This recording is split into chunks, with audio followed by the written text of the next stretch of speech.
Welcome back to You Cook, I'll Bake, the perfect show for the imperfect chef. I'm Danielle. And I am Andrea, and we are celebrating today Mother's Day, the day that should be celebrated every day of the year. Just saying. All the time. Everybody, y'all pay attention to that. It's very important. Love you, Mama. It is true. I don't know about you. I mean, I know about you, but my mom is massively influential in my life. A lot of what I learned from my mom has to do with what happens in this kitchen. And so I'm so excited today to honor her and to honor my grandmothers who have come before us. And they taught us everything about how to cook and how to love our families with food. And I, as well, learned a lot from my mom in many different aspects, but particularly when it comes to cooking, I grew up kind of in the restaurant industry because my mom was pregnant with me and working in restaurants and has worked all her life there in many different roles. And so I remember as a kid going to restaurants and watching her work and being around food, and we had a really good balance between eating out, eating in, hosted a lot of family gatherings, Thanksgiving, Christmas, did a lot of cooking also with my Aunt Jean. There were always so many good things to eat at our house. Our family's food traditions are rooted in history, and we're so excited about today. And speaking of today, I will be making one of my favorite pasta salads, a ranch bacon pasta salad. It's gonna be so delicious, anything with bacon. And I'm gonna be making today a grilled panzanella salad. The grilled panzanella salad is loaded with vegetables and a lovely vinaigrette. It's absolutely amazing. And then the two of us together are going to work on some amazing, beautiful, thick, bone-in pork chops that have been brined overnight. And for the brining recipe, it's online, but I want to go through that with you as well in just a minute. But for now, I'm going to go ahead and get started with the vinaigrette for the salad.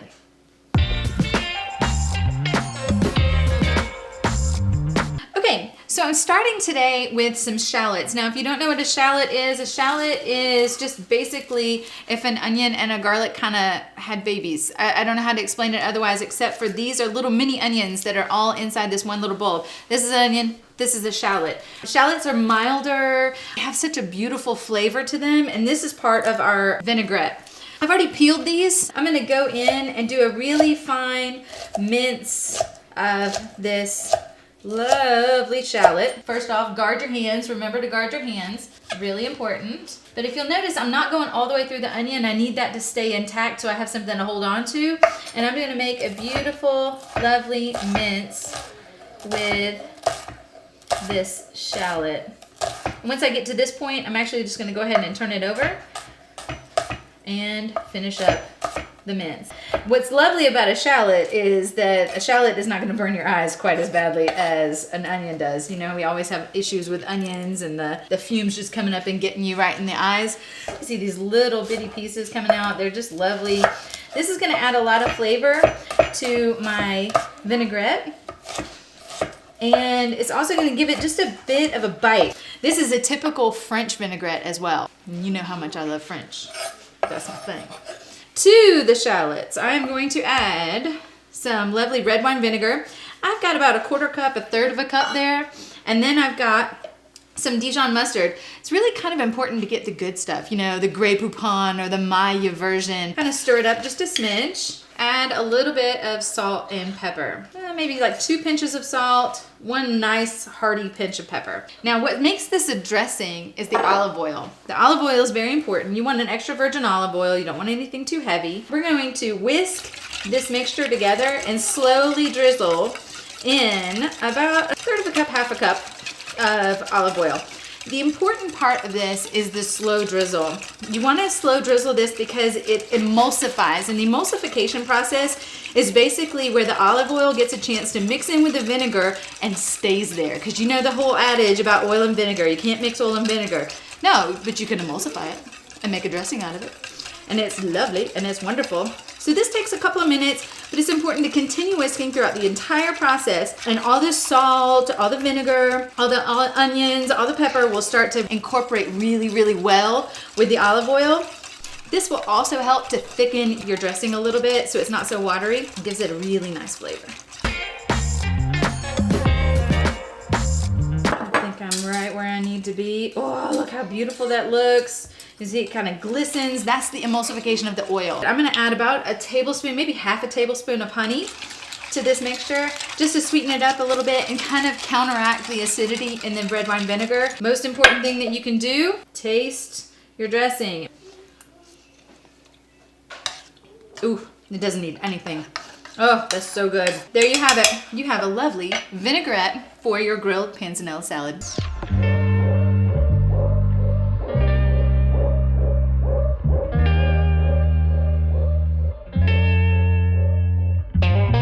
Now that we have the vinaigrette ready for the salad, we need to get the vegetables ready for the salad. We have two types of vegetables that we're working with right now. The vegetables that go on the grill and the vegetables that don't go on the grill.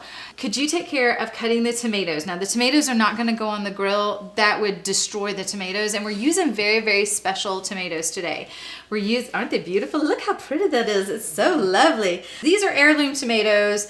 They are a little bit of soft, like feel that. It's kind of soft, but they're very meaty, kind of like me. Soft and meaty. I'm just kidding. We're gonna cut these into nice big chunks. So my recommendation would be to cut them into quarters and then into eighths and then in half. Okay, and you definitely wanna get rid of that core. That's important. I am gonna go ahead and work on the grilled vegetables. So if you wanna go ahead and start cutting, I'll get these grilled vegetables going. If you'll notice, my zucchini is kind of shiny. It's because I've coated it with olive oil. That's important to do when you're going to put these vegetables on the grill. You don't want them to stick. I'm gonna cut off the end part, put that in my garbage bowl, and then I'm just gonna cut in half my lovely zucchini. Then I have 2 peppers. These are also coated in olive oil. Do not cut them. Do not do anything to them. They are going on the grill as is. They are going on the grill to burn. I know that sounds weird. I want to char the skin of this pepper. It's very important to do that, and we're gonna talk about that when we get to the grill in just a few minutes. Last but not least is I have an onion. The point here is actually to cut steaks out of your onion. So I'm gonna cut very, very thick pieces, and I'm gonna leave my onion just like this. I do not want my onion to be separated or anything. I want it to go on just as is. And I'm also going to make sure that I coat my onion with olive oil. Rub it in, love the onion. Rub it in, rub it in. Listen, okay, the record's coming out later.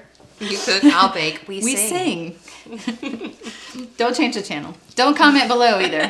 Whenever you do, don't comment Unless it's complimentary. Unless it's complimentary. I can't take the rejection. I've got peppers, onion, and zucchini, and these guys are going on the grill. Those look beautiful. I think I'm doing this right. You are. We're gonna go ahead and cut these in half again.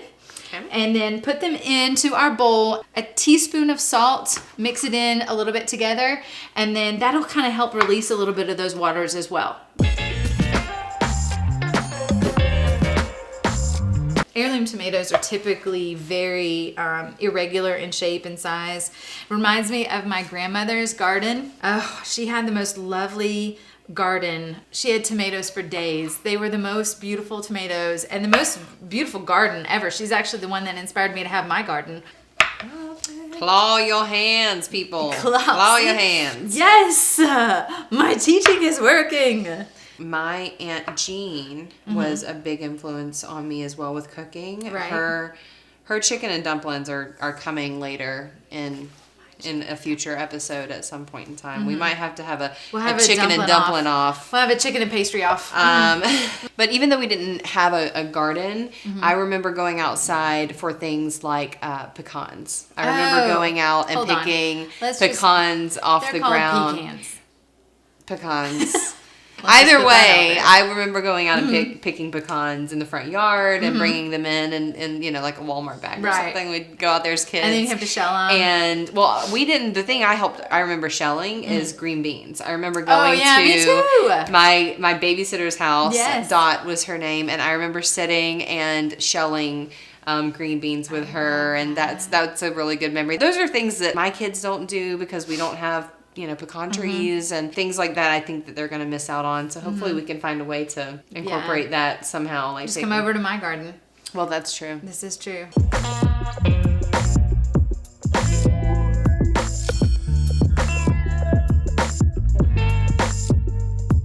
Now that we have our vegetables out on the grill, we're going to move on to making our pasta salad. So I have here in front of me a regular tomato. We're going to dice it up. I'm going to put the tomato in a little bowl because we will not be adding it right away. I've got here my milk with a little bit of lime juice in it. My sour cream. I did add the lactase enzyme drops to this. Let it sit for over 24 hours. Breaks down those sugars. Makes it a lot easier on the tummy. mayonnaise, and my spices. I've got onion powder, garlic powder, dill, salt, and pepper. I'm also going to keep my carrots off to the side and my handy dandy bag o' bacon. I love this stuff because you can buy multiple packs of it and keep it in the pantry. It doesn't have to be refrigerated until it's opened. And it's real bacon and it's already crumbled up and ready to go, so easy peasy. Just how I like it. I'm gonna take my little whisk and mix all this together. Now that my water's boiling, I'm gonna add my pasta. You guys know by now we're gluten-free. So I have here chickpea rotini pasta.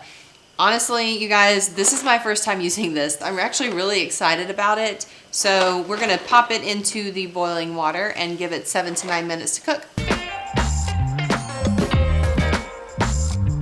So for the grilled panzanella salad, we do have one little element that I want to make sure that you know, and that is bread.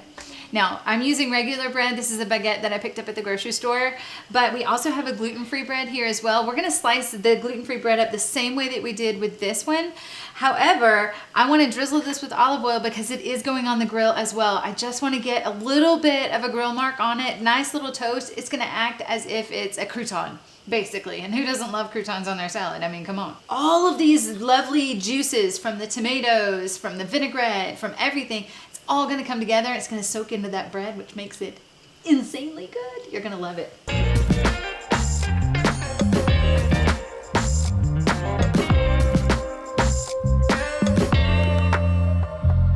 Our timer just went off, so we're gonna pull that pasta off of the stove. I'm gonna strain the pasta and then rinse it with cold water. Okay, so I rinsed my pasta with cold water to shock it a little bit to stop the cooking process. Also, it needs to be chilled before we make the pasta salad. Now we're going to put our pasta, our chilled pasta, into the dressing that we mixed earlier. I'm also going to mix in my carrots. These are just chopped raw carrots. Should give a nice little crunch. Mix in our tomatoes. The opposite of those carrots. Be nice and juicy. And finally, the moment that we've all been waiting for. Bacon. Crack open that bag. You can add as much or as little as you'd like, depending on how much of that bacon flavor you want. Now, my family is a pretty big bacon-loving family. So right now I've got a little over half the bag in there. You can always add more, but once it's in there, can't really take it away. And there you have it, a super simple ranch and bacon pasta salad.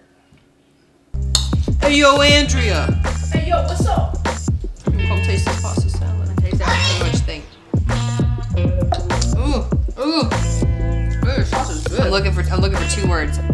So good. So good. So good.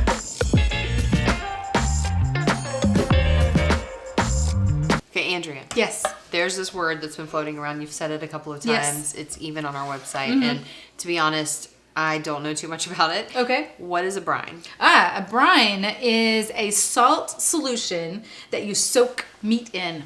We're particularly looking at cuts of meat that are lean, that don't have a lot of fat content in them. The pork chops that we're using today are actually quite lean.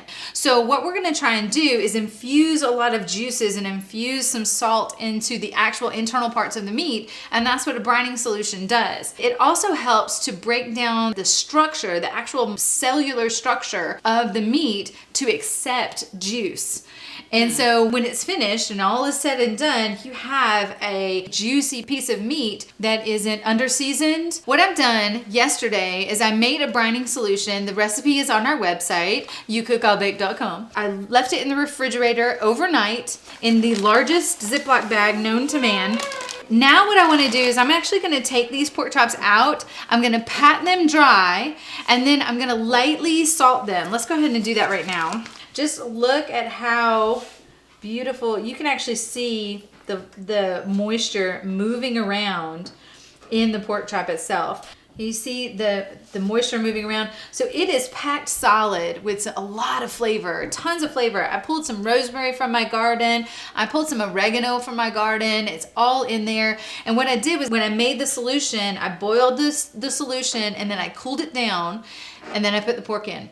And once the pork is in, all we're gonna do is leave it overnight, bring it out the next day, which is where we're at right now, and we're gonna pat these dry.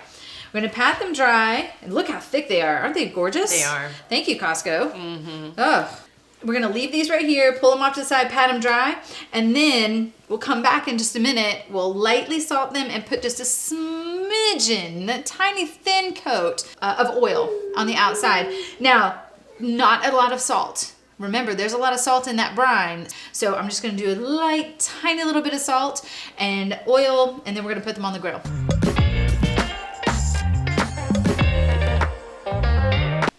My pork is ready to accept a little bit of salt and a little bit of oil. I've already salted them, so now what I'm gonna do is just brush with a little bit of olive oil.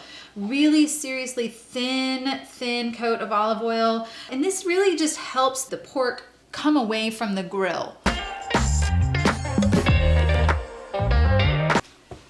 Our pork is ready to go to the grill. We're really excited about it. We're gonna stick it on there and then and we'll be right back with the finished product. It's gonna be so good. No. What are you guys Hold on doing? just No, a second. no. What? No. This is it's supposed to be Mother's Day. Yeah, no, we'll take care of the grill. Yeah, we'll We got grill. it. You Once- guys chill. Just Oh, I Why see don't what you grab did yourself there. a relaxing Okay. beverage and Oh, and there you have it. Guys, take Sounds good to over. me. I'm all over it. Let's go.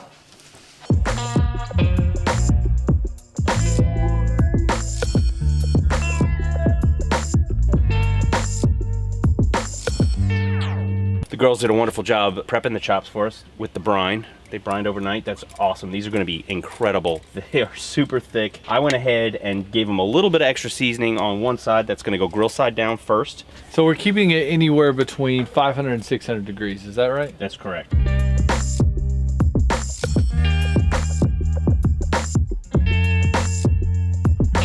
And so the salt, even though they've been brined, you're going to draw some more moisture out of the top layer of the skin real quick so that when it hits the grill at a high temperature, it's going to do what's called the Maillard effect. And that is something that happens with meat when it sears, and it brings out all the sugars in the meat, and that's where you get that crispy grilled crust that's like sweet and savory. It brings out all the flavors. So let's go ahead and close this and let them go for, I'd say about 7 minutes. We'll check them.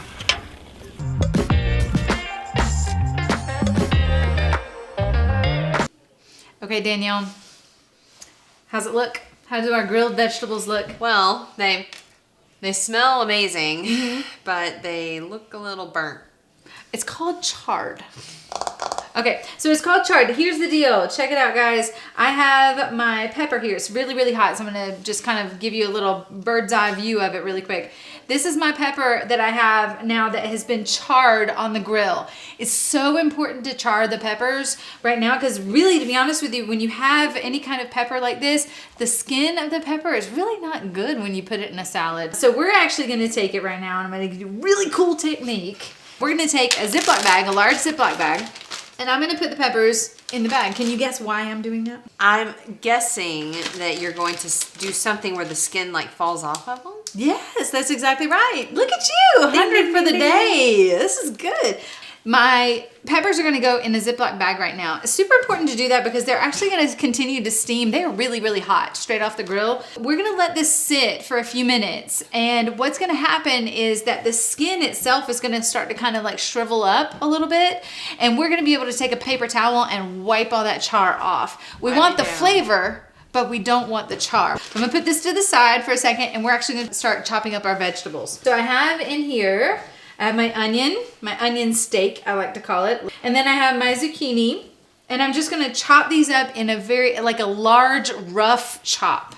I'm just gonna cut in half again. Maybe, we'll go with 8s. That sounds good. 8 sounds good. This one was a smaller little steak, so I'm actually gonna do that in 4ths. And then I'm just gonna do these in little half circles. Slices. Yep, just slices. This is a very rustic salad. You can see that I've taken my zucchini and they're in a really nice little half moon here. They're perfect just the way they are. This is about the size of the onion that you're looking for here. Okay, so I've already flipped them once, twice, and they'll go for a fourth flip, and then we'll get a perfect crosshatch grill marks on these. After I get that, I'm gonna try to lower the temperature of the grill so we're not searing anymore, and then we're just cooking all that good seared in juiciness, and hopefully it turns out all right.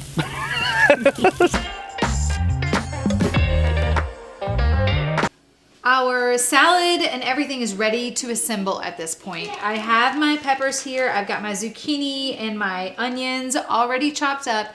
I'm gonna add them to a bed of lettuce. Now this bed of lettuce is just a nice spring mix that I picked up at the grocery store. You can use romaine lettuce, you can use iceberg, anything that you'd like to use is totally fine. I'm gonna add my zucchini and my onions to this. I'm gonna put it right on top. I'm also going to add my tomatoes that Danielle chopped up for me, which is fantastic. I'm adding the juice as well. The juice will serve as a type of dressing as well. So that's a really good thing. We're gonna add those in. Now comes my peppers. Now the peppers are super cool, y'all. The peppers have been steaming in this bag for a while now, and you will be able to pull the skin off of these guys, which is great because I don't want the skin in my salad. I just want the actual meat of the pepper in my salad. So I'm gonna continue to do this, and then I'm just going to chop up my pepper and put it straight into my salad. We will be ready to dress it and serve it.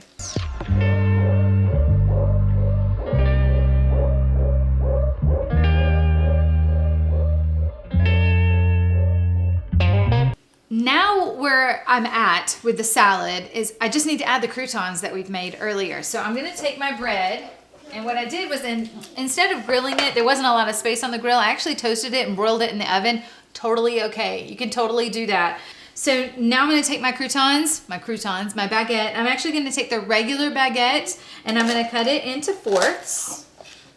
These are just bite-sized pieces. They're perfect just the way that they are. And I'm gonna put them on 1/2 of my salad because I still want Danielle's family to be able to eat this as well. So 1/2 of my salad is gonna have regular bread on it, and the other half of my salad is gonna have the gluten-free baguette, which is right here. And I'm gonna do the same thing to it. Keep in mind that these croutons are still somewhat, they're not dry all the way. So I want to make sure that they can still accept liquid. So once we get to the point where we've got enough croutons on here, I'm actually gonna put the dressing on the salad, and that way the dressing and the croutons will kind of come together, and it will really change the whole dynamic of the salad. Now what I'm gonna do is take my dressing, which is still lovely emulsified. Notice that the oil and the vinegar have not separated, because I emulsified the oil and the vinegar together. So now I'm just going to drizzle my dressing over my salad, shallots and all, and then we'll toss together.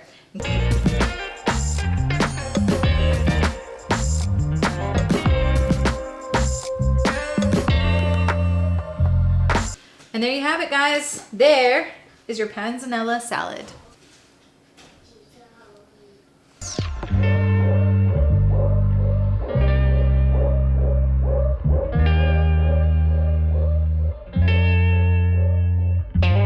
And everything is finished. The guys brought the pork chops into us off the grill. Yes, we're and so thankful. We've we let really them are. rest for 10 minutes. And it's so important to let them rest for at least 10 minutes to let all those juices come back in. That was the whole purpose of brining them in the first place. So don't forget that part. Let them rest for about 10 minutes. Our salads are done. Let's make you a plate. Look at these beautiful crosshatch grill marks. Pork chops are ready to go. Let's plate up some salad really quick. And then let's get some of that pasta salad in there. Moment of truth. Moment of truth. So I'm gonna grab one of these center pieces here. See how it looks? Ooh, juicy. So Look at the good. juiciness right here. What are you going for? I'm going for this one. I'm going for the middle. Here we go. Ready? Cheers. Cheers. Oh my gosh. I told you. What did I tell you? The brine. It's where it's The at. brine, the bomb, Mm-hmm. both of those things. Mm-hmm. It's delicious. That's so good. You want to taste? You mean it doesn't stink? It's not bad. It's not horrible. Oh, No. I want some. There you go. Boys. Here. Right here. We're gonna share. I'll feed you. There you go. Wow, that is really good. That's really That's delicious. amazing. Actually, it's really good. I'm so excited. Kids like He's wait a minute. surprised Please, himself. Lord, let it be okay. Oh. Yeah, that was everything really right good. here smells so amazing. So good. So the panzanella salad, grilled vegetables with the fresh vinaigrette that we made. We got our bacon ranch pasta with our chickpea pasta, gluten-free, lactose-free. Brined pork chop. Yes, you can go in for that. Go to town. Try Here. some. Very Good. Really that's good. great. Awesome. Right? I love the pasta. I'm gonna try the salad. It's all very, yep, me too. Grab some salad. So good. Well, the whole purpose of this was to get together and celebrate Mother's Day. So to all you women, to all you moms, everybody that's out there making a difference in a child's life, God, we love you and we thank you. And we just want to say a big, huge Happy Happy Mother's Mother's Day. See you Join us next time. week here, I'll bake. youcookillbake.com for French food! French food! Oh, I'm so excited. good. see you then. Take care. Bye.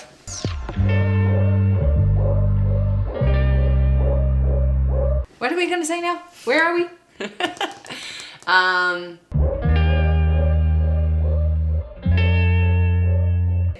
And then I'm gonna say. And then we'll be Don't like- look at myself. We'll be like, we're ready to get Stop started. looking at myself. Don't look at myself. There you go.